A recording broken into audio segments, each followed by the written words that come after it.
முன்னாடி இவன் கத்தி எடுத்துக்கிட்டு தான் வந்திருக்கான். அந்த கத்தி எடுத்து அந்த பொண்ணோட தலையிலேயே குத்திட்டான்.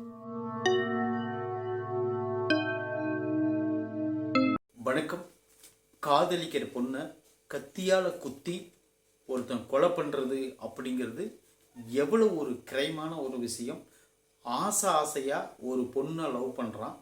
அதுவும் 1 வருஷம் 2 வருஷம் கிடையாது, ஒரு 13 வருஷங்களாக ஒரு பெண்ணை லவ் பண்ணுறான் ஒரு பையன். அவனுக்கு அந்த பொண்ணு மேலே மிகவும் விருப்பம்.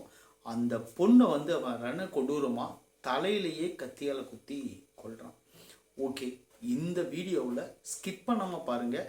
அது எங்கே நடந்துச்சு, அது எந்த அளவுக்கு அந்த பொண்ணு என்ன பண்ணா, இவனு ஏன் அதை அந்த பொண்ணை குத்தி கொள்கிற அளவுக்கு என்ன ஒரு வெறி அப்படின்னு சொல்லிட்டு ஸ்கிப் பண்ணாமல் பார்த்தீங்கன்னா இந்த வீடியோவை ஃபுல்லாகவே பாருங்கள். அப்போ நான் உங்களுக்கு சொல்கிறேன்.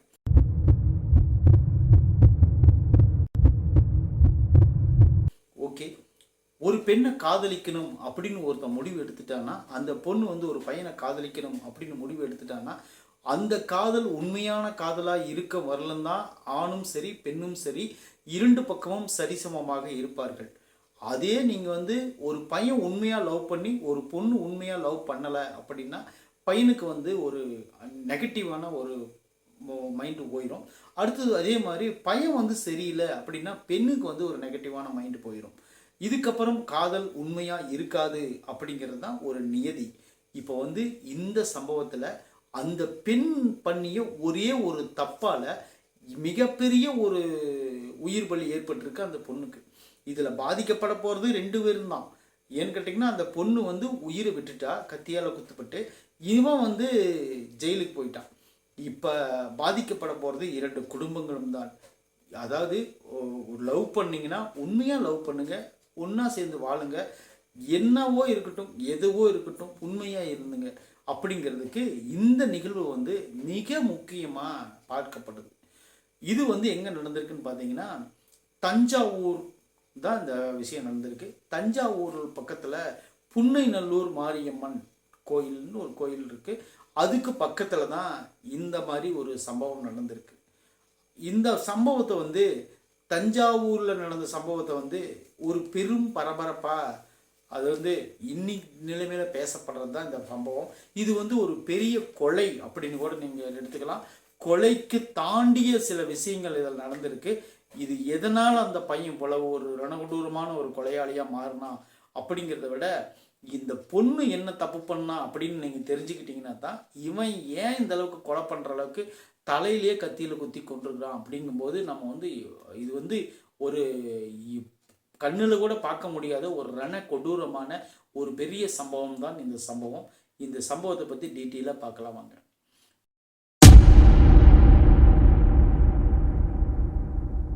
தஞ்சாவூர் பக்கத்தில் புண்ணியமூர்த்தி அப்படிங்கிறவர் ஒருத்தர் வாழ்ந்துட்டு இருக்காரு. அவருடைய ஒரு மகள் இருக்கிறாங்க. புண்ணியமூர்த்தி என்னவா இருக்காருன்னு பார்த்தீங்கன்னா, ஊராட்சி மன்ற முன்னாள் தலைவராக இருக்கார். அவருக்கு ஒரு பையன் இருக்கிறாரு, ஒரு பொண்ணு இருக்கிறாங்க. அந்த பொண்ணு பேர் தான் காவியா.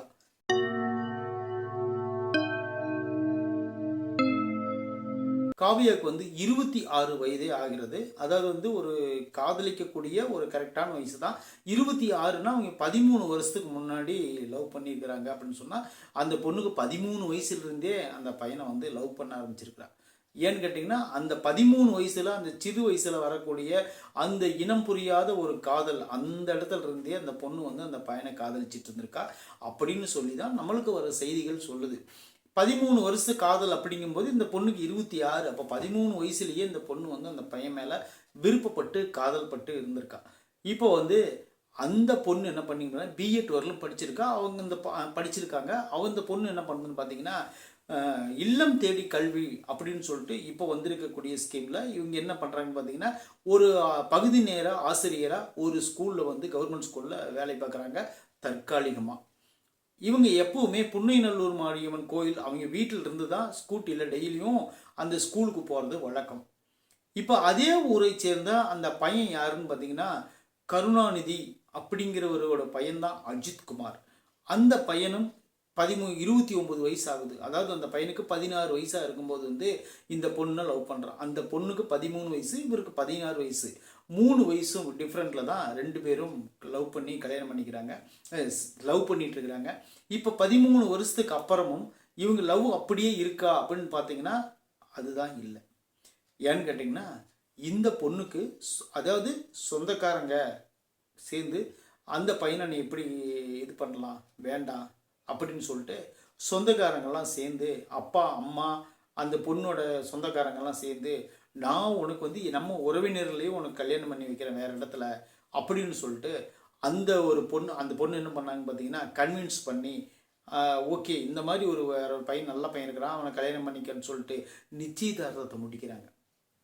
இப்போ என்ன ஆகுதுன்னு பார்த்தீங்கன்னா நிச்சயதார்த்தம் செய்யப்பட்ட அந்த பொண்ணு வந்து காதலனை சந்திக்கிறதுக்கு போகாமல் இருக்கணும், அல்லது வந்து அந்த காதலன்கிட்ட அந்த நிச்சயதார்த்தத்துக்கு முன்னாடியே இந்த மாதிரி வந்து எனக்கு வீட்டில் வந்து நிச்சயதார்த்தம் பண்ண போகிறாங்க பண்ணுறதுக்கு ஆயத்தம் ஆயிட்டாங்க, என்னால் தட்டி கழிக்க முடியல அப்படின்னு ஏதாவது ஒரு இன்ஸ்ட்ரக்ஷன் கொடுத்துருக்கணும், அல்லது வந்து அவங்களுக்கு வந்து தெரிகிற மாதிரி ஏதாவது பண்ணியிருக்கணும். எதுவுமே தெரியாமல் அமுக்கமாக இந்த விஷயத்தை முடிச்சிருக்கிறாங்க இந்த பெண் வீட்டார்.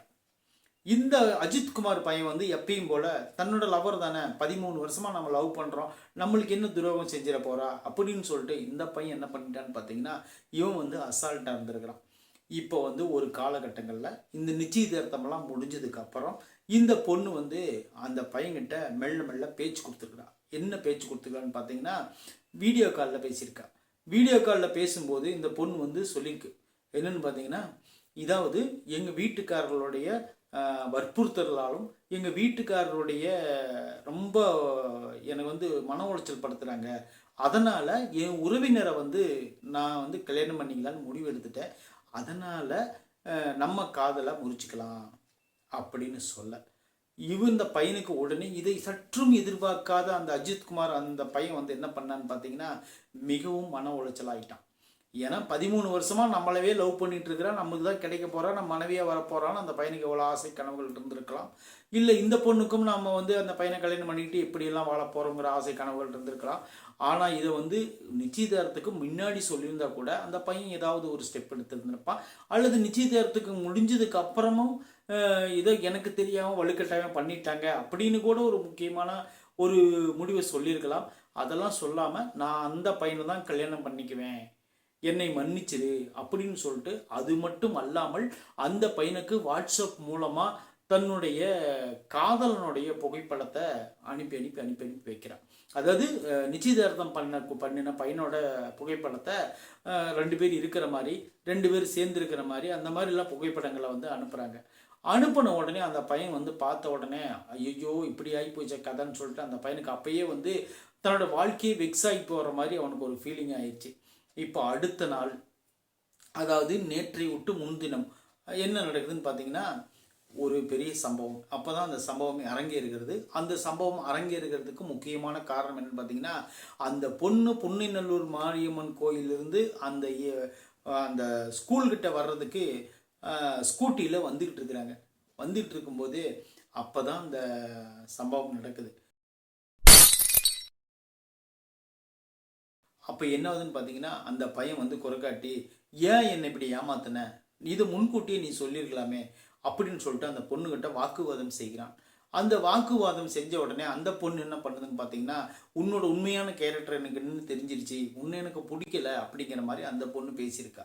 இவங்க 2 பேர்த்துக்குள்ளேயும் வாக்குவாதம் முற்றி ஒரு கட்டத்துக்கு மேலே என்னாதுன்னு பார்த்தீங்கன்னா ஆல்ரெடி இவன் கத்தி எடுத்துக்கிட்டு தான் வந்திருக்கான், அந்த பொண்ணை கொலை செய்கிற மூடில் வந்திருக்கான்.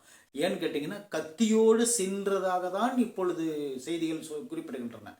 கத்தியோடு வந்தவன் என்ன பண்ணா டக்குன்னு கத்தி எடுத்து எனக்கு கிடைக்கலனா வேற யாருக்குமே நீ கிடைக்கக்கூடாது, இதாங்க உண்மையான காதல், இதுதான் உண்மையான காதலா, எடுத்தான் கத்தி எடுத்து அந்த பொண்ணோட தலையிலேயே குத்திட்டான். ஃபஸ்ட்டு தலையில் குத்துனதுக்கப்புறம் அந்த பொண்ணு வந்து ரத்தம் வடிஞ்சு சாகும்போது மீண்டும் குத்திருக்கிறான்.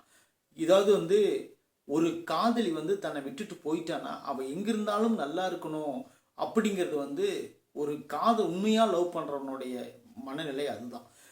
காதலி தன்னை விட்டுட்டு போயிட்டா அதனால் எங்கிருந்தாலும் நல்லா இருக்கட்டும் அப்படின்னு நினைக்கிறவன் தான் உண்மையான ஒரு காதலன். அவன் தான் பியூராக லவ் பண்ணிக்கிறான் அப்படின்னு நம்பலாம். அதாவது இப்படி கொலை பண்ணுறவன் வந்து இவனோட மனநிலை எந்த மாதிரி இருந்திருக்கும். நாளைக்கு இந்த பொண்ணு இந்த பையனை கல்யாணம் பண்ணியிருந்தா கூட இவனோட மனநிலை வந்து இந்த மாதிரி தான் இருந்துருந்துச்சுன்னா அந்த பொண்ணு எப்படி காலம் போகிற அந்த பையன்கிட்ட வாழ்ந்திருக்க முடியும் அப்படிங்கிற ஒரு கேள்விக்குறியும் எனக்கு எழுது. இது போக அந்த பொண்ணு வந்து ஒரு தவறை மறைச்சதுனால தானே இந்த விஷயம் நடந்திருக்கு. அந்த பொண்ணு முக்கியமாக அந்த விஷயத்தை சொல்லியிருந்தாச்சுன்னா அந்த பையன் வேற ஏதாவது ஒரு ஸ்டெப் எடுத்து அந்த கல்யாணத்தை தள்ளி போகிறதுக்கு வாய்ப்புக்கு தேடியிருப்பான். அல்லது வந்து இவனே அந்த கல்யாணம் பண்ணிக்கிற அளவுக்கு வேற ஏதோ ஒரு ஸ்டெப் எடுத்து மூட மாற்றிருப்பான் அப்படிங்கிறதும் நம்ம யோசிக்க தோணுது. ஏன்னு கேட்டிங்கன்னா இதில் 2 பக்கமும் தவறி இருக்கிறது. குறிப்பாக சொல்லப்போனால் அந்த பெண் தான் ஒரு அளவுக்கு இந்த தப்பு தடுத்து நிறுத்துறதுக்கு உண்டான விஷயங்கள் அந்த பொண்ணு பண்ணியிருக்கலாம். ஏன்னு கேட்டிங்கன்னா அந்த பொண்ணு மறைச்சது தான் மாபெரும் தப்பு அப்படின்னு சொல்லிட்டு நிறைய பேர் வந்து கமெண்டில் சொல்லிக்கிறாங்க. ஆனால் உண்மையான விஷயம் என்னன்னு தெரியுமா, அந்த பொண்ணுடைய அதாவது வேண்டான்னு சொல்லி முடிவு எடுத்துட்டாங்க. முடிவு எடுத்தது அது நேருக்கு நேராக அந்த பையன்கிட்ட சொல்கிறதுக்கு அந்த பொண்ணுக்கு ஒரு தயக்கம் இருந்திருக்கு. ஃபஸ்ட்டு ஆரம்பத்திலிருந்து வந்து அந்த தயக்கம் இருந்திருக்காது. தான் வந்து ஒரு நல்ல இடத்துல ஒரு மாப்பிள்ளை, அந்த பையனை விட ஒரு அழகான ஒரு மாப்பிள்ளையாவோ அல்லது அந்தஸ்து பெரிய மாப்பிள்ளையாவோ அல்லது சம்பளம் அதிகமாக வாங்கக்கூடியவரோ அல்லது வந்து நெருங்கிய சொந்தம், இதிலிருந்து பிரிக்க முடியாத ஒரு பந்தம் அப்படிங்கிற மாதிரி அப்பா அம்மாவோட வற்புறுத்தல் வேறு நிறைய இருக்குதுல்ல. இதில் ஏதாவது ஒரு விஷயம் அந்த பொண்ணை பாதிச்சிருக்கணும். அதனால தான் அந்த பொண்ணு வந்து இந்த பையன்கிட்ட மறைச்சிருக்கணும். மறைச்சதும் இல்லாமல் அந்த பையன்கிட்ட சொல்ல வேண்டிய சுச்சுவேஷன் என்ன தெரியுமா, கல்யாணத்துக்கு முன்னாடியே சொல்லிட்டாங்க. அது வரலும் சந்தோஷம். ஏன்னு கேட்டிங்கன்னா கல்யாணம் பண்ணினதுக்கு அப்புறம் வந்து சொல்லியிருந்தாங்கன்னா அது இன்னும் வந்து அந்த பையனும் அந்த கல்யாணம் பண்ணிக்க போகிற பையனும் சேர்த்து பாதிச்சிருக்கும். ஆக மொத்தம் என்னவோ உண்மையான காதல் என்னைக்கு பண்ணும்போதும் நம்ம வந்து மிகவும் நேர்த்தியாக, அதாவது வந்து காதல் பண்ணுங்க, வேண்டான்னு சொல்ல. ஏன்னு கேட்டிங்கன்னா 10 வருஷம் 5 வருஷம் 20 வருஷம் கூட பண்ணுங்க. ஆனால் அந்த காதலுக்கு உண்மையாக இருங்க. தன்னால் முடியல அப்படின்னு சொன்னால் நீங்கள் அந்த பையன்கிட்ட எக்ஸ்பிளைன் பண்ணி சொல்லுங்கள். அந்த பையனும் உங்ககிட்ட வந்து பையனுக்கும் வந்து முடியல அப்படிங்கிற சூழ்நிலை வந்தால் 2 பேரும் ஒரு இடத்துல உட்காந்து பேசி அந்த சம்பவம் எப்படியாவது ஒரு நம்ம வந்து இதை ஒன்றும் நம்ம மேரேஜ் பண்ணிக்கணும் அல்லது வந்து நம்ம 2 பேரும் சரிசமமாக சுமூகமாக பிரிந்து செல்ல வேண்டும் அப்படிங்கிற ஒரு 2 பேரும் அந்த கம்ஃபர்ட் ஜோனுக்குள்ளே வாங்க. வந்தீங்கன்னா தான் நீங்கள் பேசி முடிவெடுக்காத விஷயம் இந்த உலகத்தில் எதுவுமே கிடையாது. அந்த ஆத்திரத்தில் ஒரு செகண்டில் நம்ம வாழ்க்கை மாறும் இல்லையா. இப்போ அந்த பொண்ணோட வாழ்க்கையும் கெட்டு போச்சு, உன்னோட வாழ்க்கையும் கெட்டு போச்சு. இதுக்கு மேலே இவன் ஒரு கொலகாரன் அப்படிங்கிற பட்டத்தில் நீங்கள் என்னதான் இருந்தாலும் வெளியே வந்துடுவாங்கன்னு வைங்க. ஆனால் கொலகாரன் அப்படிங்கிற ஒரு பட்டம் வந்து அது காலம் பூரா இருந்தே இருக்கும். அந்த பொண்ணுக்கும் இப்போ உயிரே போயிடுச்சு. இதுக்கப்புறம் என்ன பண்ணுறது? இத்தனை வருஷமாக பெற்று வளர்த்து ஒரு ஆசிரியை வரலும் வந்து அந்த பொண்ணு வந்து தன்னோட காதல் தவறான காதலால் இப்படி போனதுக்கு முக்கியமான காரணம் அந்த பெண்ணும் தான். அந்த பெண்ணை வந்து நம்ம முழுமையாக சொல்ல முடியாது. ஏன்னு கேட்டிங்கன்னா அவங்க உயிர் போயிடுச்சு. அதனால் வந்து நாம் அவங்கள வந்து தவறாக சித்தரிக்கக்கூடாது. இன்னொரு விஷயம் பார்த்திங்கன்னா இந்த காதல் நம்ம புரிஞ்சிருக்கணும். உண்மையான காதல்னா புரியுவான். ஏன்னு கேட்டிங்கன்னா சரி ஓகே இதுக்கு மேலே நம்ம நிச்சயதார்த்தம் தான் ஆச்சு, நம்ம எப்படியும் மேரேஜ் பண்ணிக்கலாம் அப்படின்னு கன்வின்ஸ் பண்ணியிருக்கணும். அல்லது வந்து புரிஞ்சுக்கிட்டு சரி ஓகே நீயாவது நல்லாரு அப்படின்னு சொல்லிட்டு வாழ்த்திட்டு போயிருந்தானா அதுதான் உண்மையான காதல். அந்த காதலுக்கு ஹேண்ட்ஸம். ஓகே இதெல்லாம் நடக்கட்டும். இனிமேல் இந்த மாதிரி வந்து கொலை சம்பவங்கள் வந்து தொடர்ந்து நடந்துட்டு இருக்கு. அது குறிப்பாக சொல்லப்போனால் கல்யாணமாகாத மாணவி கொலை ஏற்கனவே நடந்துச்சு பக்கமாக ராமேஸ்வரத்தில். இப்போ வந்து தொடர்ந்து ஒரு ஆசிரியை கொலை பண்ணியிருக்கிறாங்க. இன்னும் எத்தனை கொலைகள் தான் வாங்கும் இந்த தமிழகம்?